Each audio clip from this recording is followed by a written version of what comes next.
నాకు చావంటే భయం లేదు. ఈ ఏడాదిలోనే నా స్వదేశంలో కాలువనుతానని బంగ్లాదేశ్ మాజీ ప్రధాని షేక్ హసీనా ప్రకటించారు. 2 ఏళ్ల క్రితం దేశం నుంచి పారిపోయి భారత్లో తలదాచుకున్న ఆమెకు ఒక్కసారిగా అంత ధైర్యం ఎందుకు వచ్చిందో తెలియదు.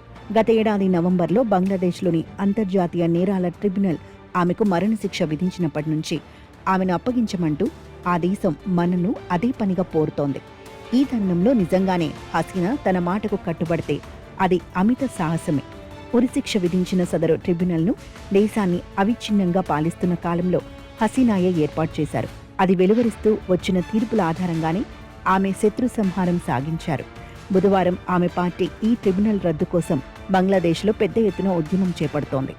అక్రమంగా రాజ్యాంగ వ్యతిరేకంగా ఏర్పాటైన ఈ ట్రిబ్యునల్ తమ నాయకురాలికి విధించిన ఉరిశిక్షను రద్దు చేయాలన్నది దాని డిమాండ్.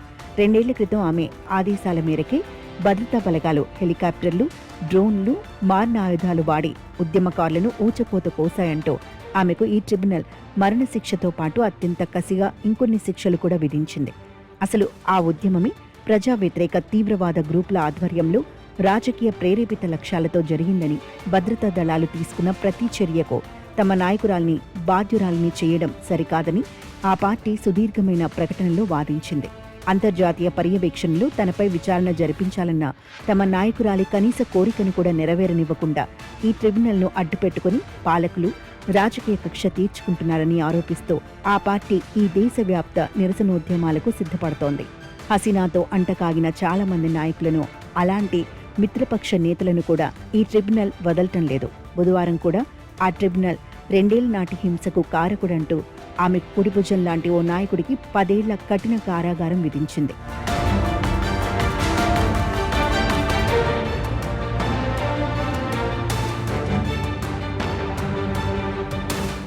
ప్రాణాలకు తెగించి నిజంగానే హసీనా తిరిగి తన స్వదేశానికి తిరిగి వెళ్లిపోతారా అన్న ప్రశ్నను అటుంచితే ఆమె భారత్లో ఉన్నంతకాలం ఉభయ దేశాల సంబంధాలు సవ్యంగా ఉండవన్నది వాస్తవం.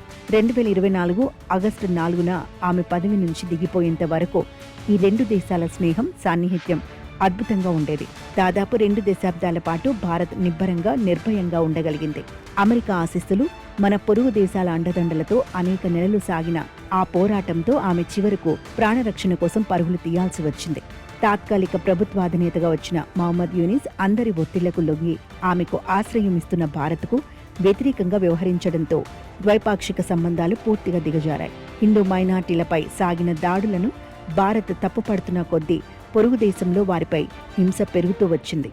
అవామీ లీగ్ మద్దతుదారులపైన కొన్ని సంస్థలు, సంఘాలు చేస్తున్న ఈ దాడుల్లో రాజకీయమే తప్ప మతం లేదని యూనిస్ సమర్థించుకునేవారు. ఎగుమతులు నిలిపివేయడం వంటి భారత్ ప్రతీకార చర్యలు కూడా పరిస్థితిని వేడెక్కించాయి. గత ఏడాది డిసెంబర్లో ఉస్మాన్ హాదీ హత్య ఘటన మరింత అగాధాన్ని పెంచింది.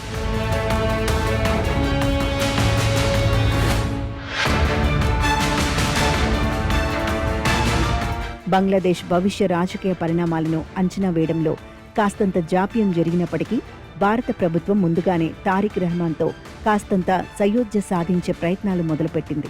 ఆయన ప్రధాని అయినప్పటి నుంచి ఉభయ దేశాల సంబంధాలు కాస్తంత మెరుగుపడటం ఆరంభించాయి. యుద్ధకాలంలో భారత్ పొరుగు దేశానికి ఇంధనాన్ని సైతం అందించింది. ఇటీవలి తారిక్ రెహమాన్తో భారత విదేశాంగ మంత్రి జైశంకర్ భేటీ మంచి ముందడుగు. తరచూ సమావేశాలు జరుగుతూ సంబంధాలను మెరుగుపరుచుకునే ప్రయత్నం సాగుతోంది. 4000 కిలోమీటర్ల సరిహద్దు ఉన్న బంగ్లాతో నదీ జలాలు, విద్యుత్, సరిహద్దు రవాణా, అక్రమ వలసలు ఇత్యాది సమస్యలు ఉండటం సహజం. పశ్చిమ బెంగాల్లో ఇటీవల ఏర్పడిన బీజేపీ ప్రభుత్వం ఎన్నికల హామీలు నిలబెట్టుకునే పేరిట చేపడుతున్న చర్యలు బంగ్లాదేశ్తో మొగ్గతొడుగుతున్న ఈ సయోధ్యను దెబ్బతీయకుండా చూడాలి. రాజకీయాలను పక్కన పెట్టి ఇరు దేశాలు పరస్పర సహకారంతో ముందుకు సాగాలి.